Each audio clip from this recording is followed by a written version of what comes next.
we've got to do a little recording, so you need to get off. Yeah. Hi, this is Steph.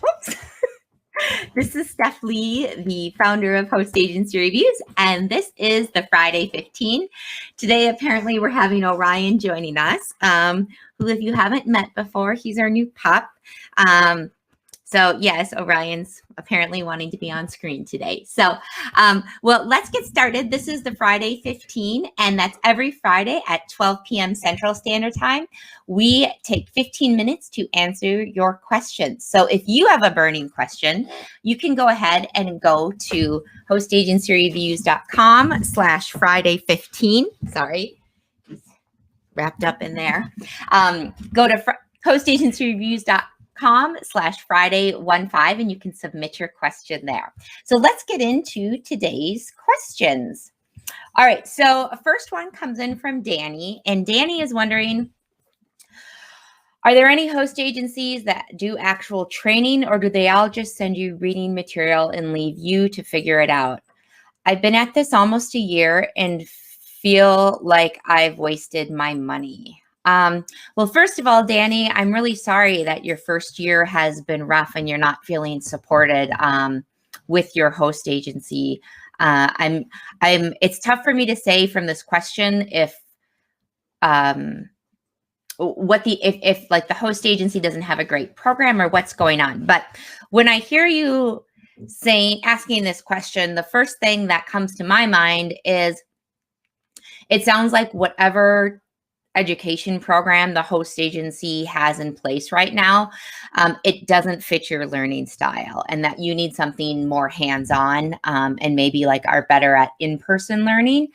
So the answer to your question is there are a lot of host agencies that have programs that go beyond just reading a book or doing a pamphlet, reading some pamphlets. So there are a lot of the host agencies, especially the larger ones, will have in-person trainings. They'll have their national meeting, their annual national meetings. They'll have regional events so that it's something a little bit closer. They'll have them all across the United States. And they may have local events for you too, if it's someone that's close to you.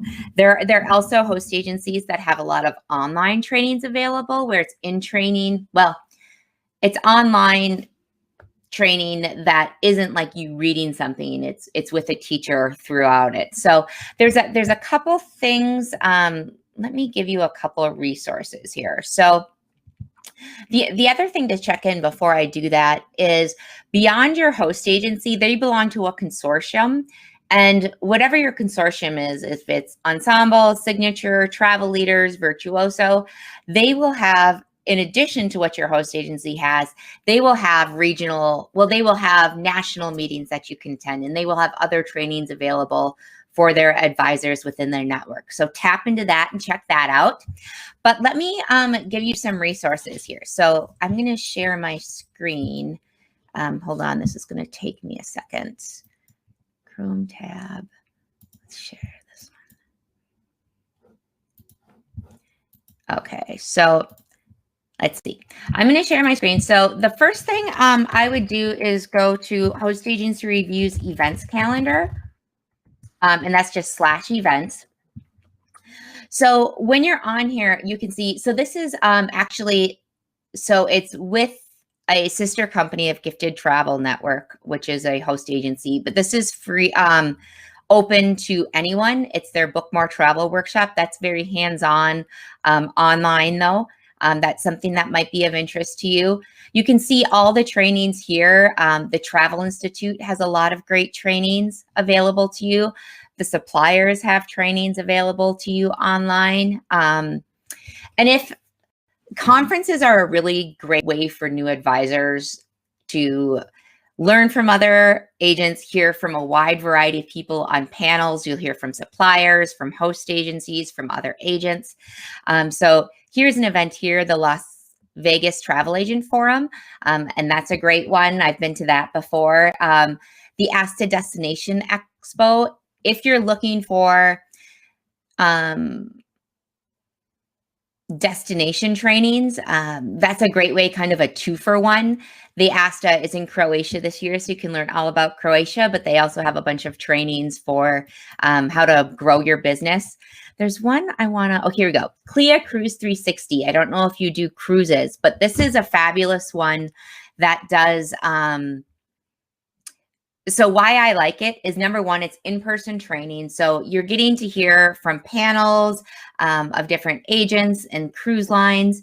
And then they also have like the CLIA training. So if you're going for your ECC or your MCC, which are their cruise certifications, they actually have specific trainings, and you're very busy when you're there. But the beautiful part about it is, besides like the regular conference training, and then if you wanted to do your CLIA certification training courses, which are very in-depth and I would highly suggest, they have a whole bunch of cruises that come into port, and they have a bunch of cruise line inspections you can do. So that is a fabulous one if cruises are something that you're looking into. And here, this is Travel Leaders Edge Conference. This is the national conference I was telling you about. And then Ondavo is a host agency. This is their annual conference too. So lots of training opportunities there. The other thing I would say is this is reading a book, but I wrote it, and so I feel like it's a really good book. But this is the course, ASTA's course on becoming a travel advisor. It's like a 240-page booklet, but then there's also videos of travel advisors showing how they do different bookings. There's a quiz in there. So it doesn't sound like it would be the great fit for you, but if it was something you were looking at, this is the roadmap to becoming a travel advisor. So it's normally $299. We do have a special that's exclusive to host agency reviews. If you use code HAR99, HAR99, you can get it for $99. So that's the only reason I bring that up. So I hope that kind of answers your questions, Danny. I don't know if you're going to get what you're looking for. If you're not getting with your host agency, there are a lot of outside places to look for it. And the host agency reviews events calendar is a great place to kind of check those out. So let's move into our next question. So we have one from Nicole. Hello, Nicole. Thank you for writing in. She says, I'm struggling with selecting a host agency. I'm located in Boston, so thought that a host in a similar time zone would be important. And as a newbie, I'd really like a lot of support. Yeah, there are a lot of advantages to having a local host and being able to like walk into their office and check in with things. So the issue comes with finding a host that fits my niche, adventure travel. I noticed that a lot of these hosts list adventure on their profiles, but they also list a lot of other categories. When I think of adventure, I'm envisioning Kenyan safaris, snorkeling trips in Indonesia, etc. Not really a Disney cruise.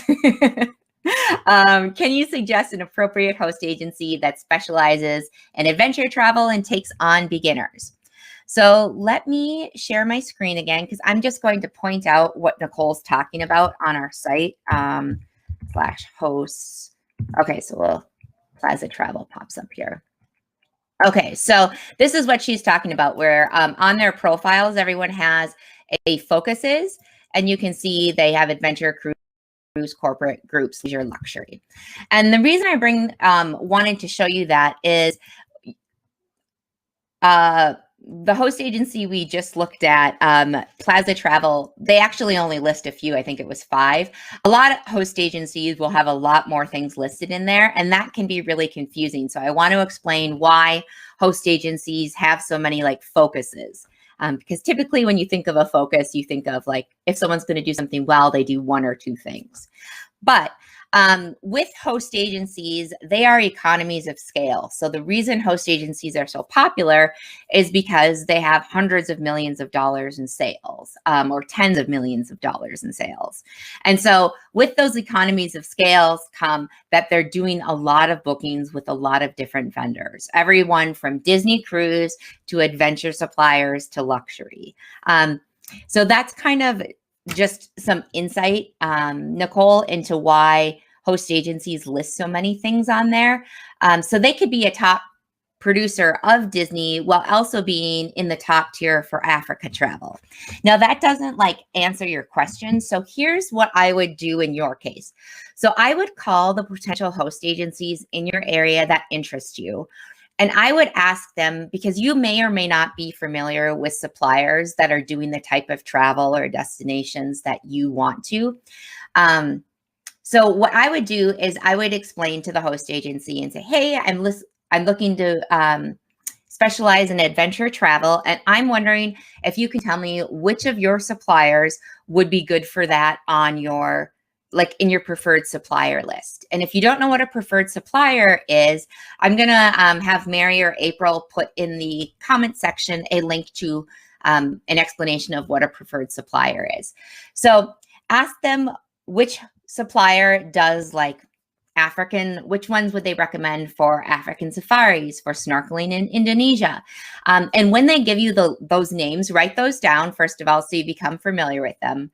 And then the second thing is you're going to ask the host agency, okay, can you tell me your commission levels with this particular vendor that does African safaris? Write those down too, because it might be a big difference. It could be a 5% difference in commission between the host agencies, and that might help you make the decision on which host agency to go with. And the other thing is if they're at a higher commission level with a certain supplier, that means that they are selling more of that supplier, which means they are they are truly specialized and have a lot of experience and great relationships with that vendor. The other thing I want to mention before we move on to the next question is, all right, let me share my screen, is so the Adventure Travel Trade Association, I think it's ATTA.travel maybe. Let's see. The Adventure, nope, that's the African Travel and Tourism Association. Okay, we're just going to type Adventure Travel Trade Association.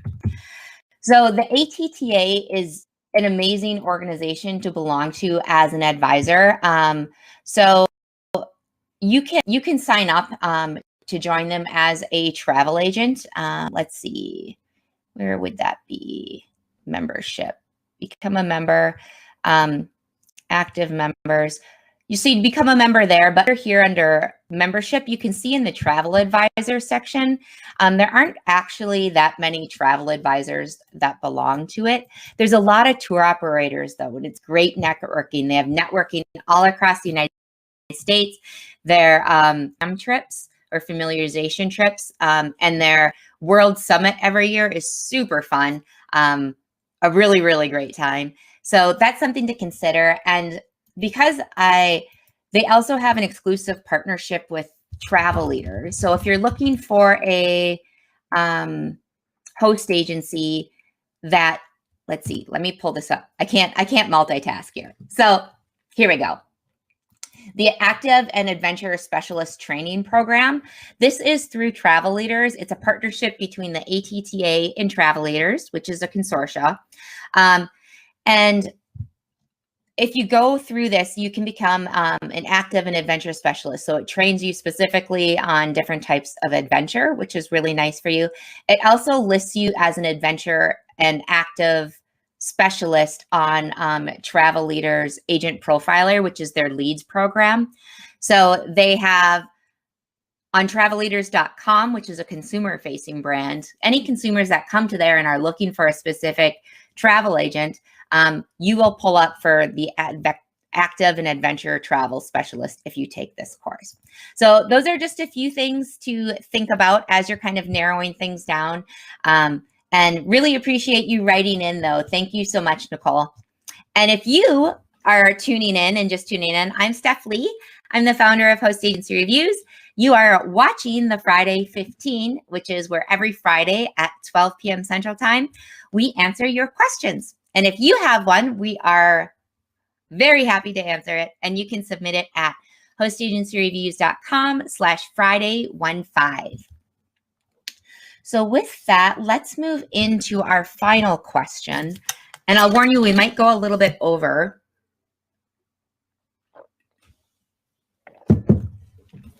So, because this question is a good one. So this is actually from a traveler that wrote in, not a travel advisor.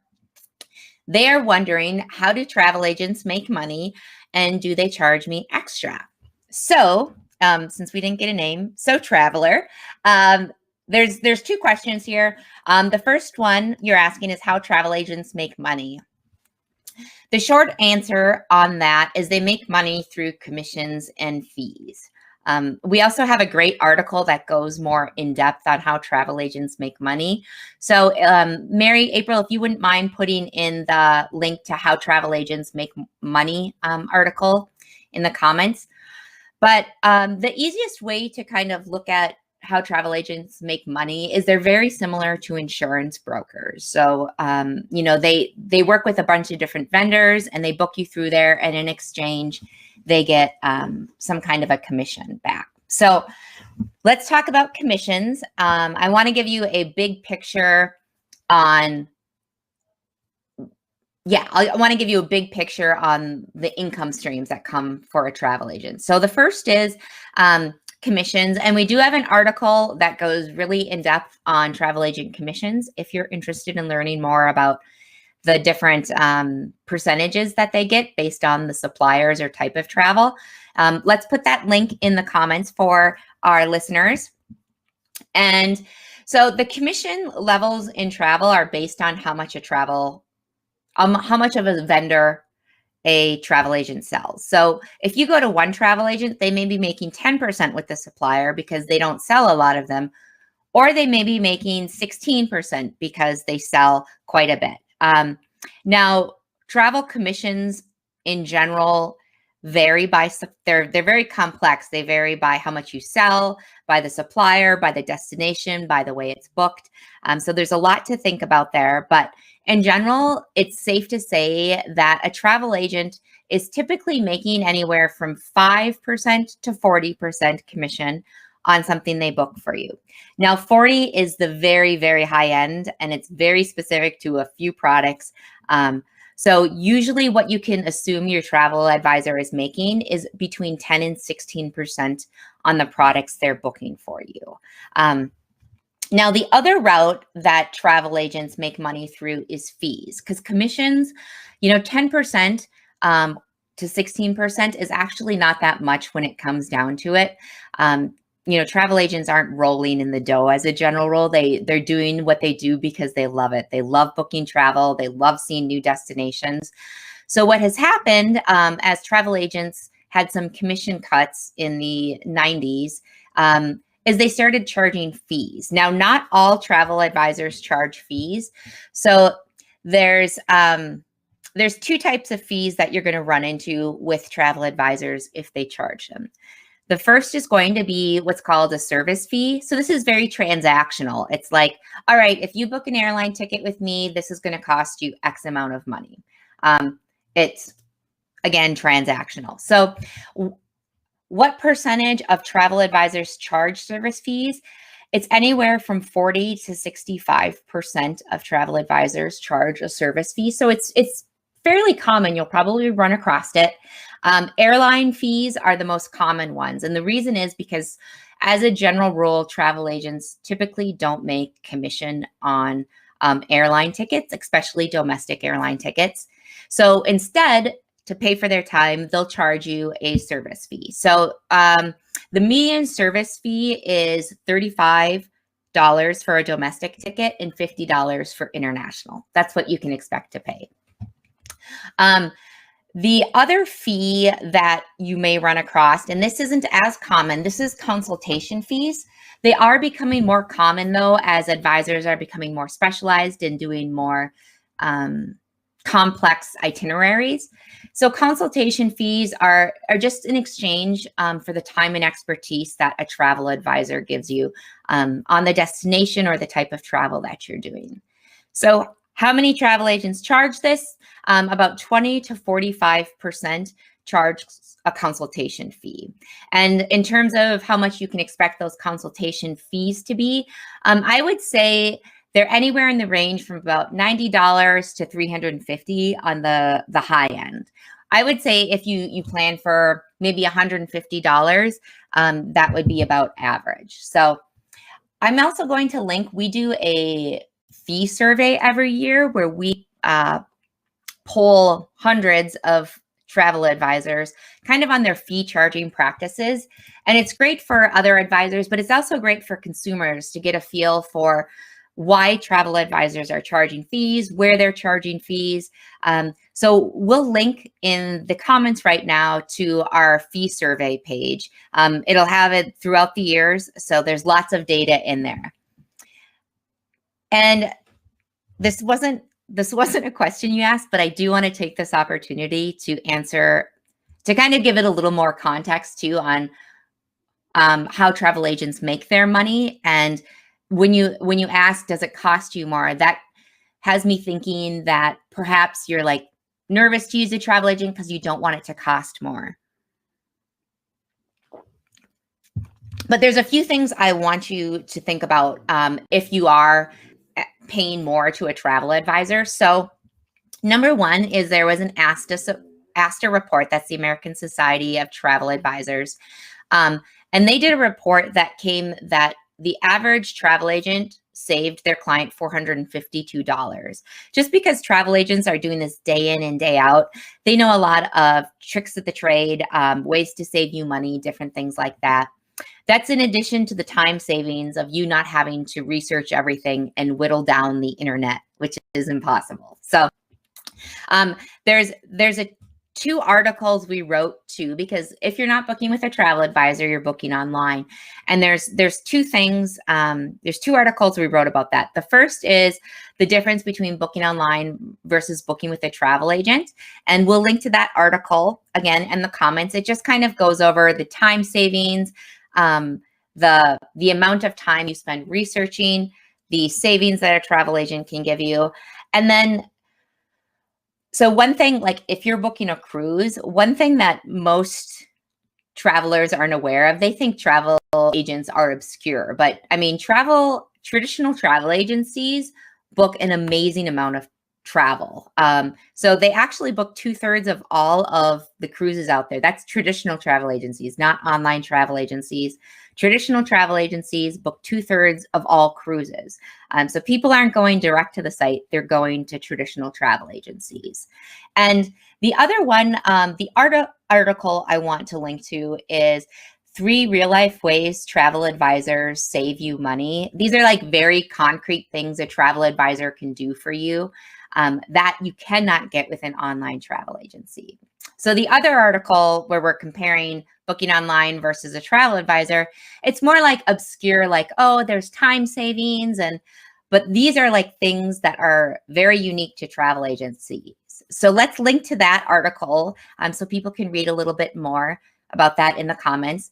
But the 3 ways that they can save you money, the first is that when you book with a travel advisor, you actually can, they can make it so you have payments on your booking. So instead of having to pay in full right when you make the booking, you can do a deposit and then do some final payments, which is huge. I mean, if you go online and buy something, now there's all these buttons that say you want to do a payment plan on there and it costs you X amount. Well, you can go with a travel agent and essentially get a payment plan at no extra cost to you.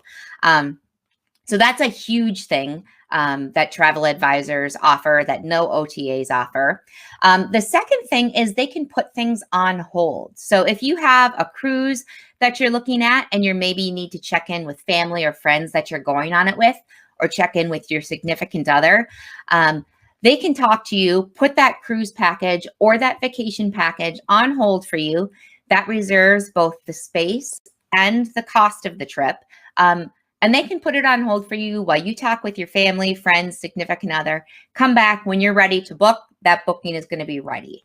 So that's for vacations and cruise packages. When it comes to airline tickets, they can put those tickets on hold and they reserve your seat and that price until midnight that night. Now, technically, it's not going to be till midnight because most agents aren't going to wait up for you. But it can be until their end of their business day, and that's no money down. And one last note on that, because I know some of you may be familiar with the Department of Transportation's 24-hour cancellation rule. So when you're checking out on, say, Expedia.com or Booking.com, there'll be something like you can cancel for free within 24 hours. That is not the same as what a travel agent offers. A travel agent's offer, they have to, by law, offer this 24-hour cancellation rule. But when you book online with a travel or an online travel agency, you're actually still putting that money down. And then if you decide to cancel within 24 hours, you have to call in, tell them you're canceling it. You have to wait for a refund, which may take a really long time. So what a travel agent offers is they can put that just on hold for you. You tell them what you want. They're like, okay, cool. I'll put on that Minneapolis to JFK on hold for you. Give me a call back before 5. Let me know if you want it. When you call back and say you want it, then they take your credit card information. So I know I went a little bit off on that, but I think they're all really important points for a traveler to know on why you should work with a travel advisor, and also kind of how a travel agent gets compensated. I tell you, if you work with one, you will know they are worth their weight in gold, the amount of things that they end up doing for you. We all saw it firsthand in the pandemic. Travel agents were the ones waiting on hold with the support departments instead of the actual travelers, versus those that booked online. They were waiting on hold for weeks, trying to call in and get through to cancel their air bookings. So that is all. Again, thank you for joining us for the Friday 15. Every Friday at 12 p.m. Central Time, we answer your questions. You can submit yours at hostagencyreviews.com/Friday15. I'm Steph Lee, and we will see you next time.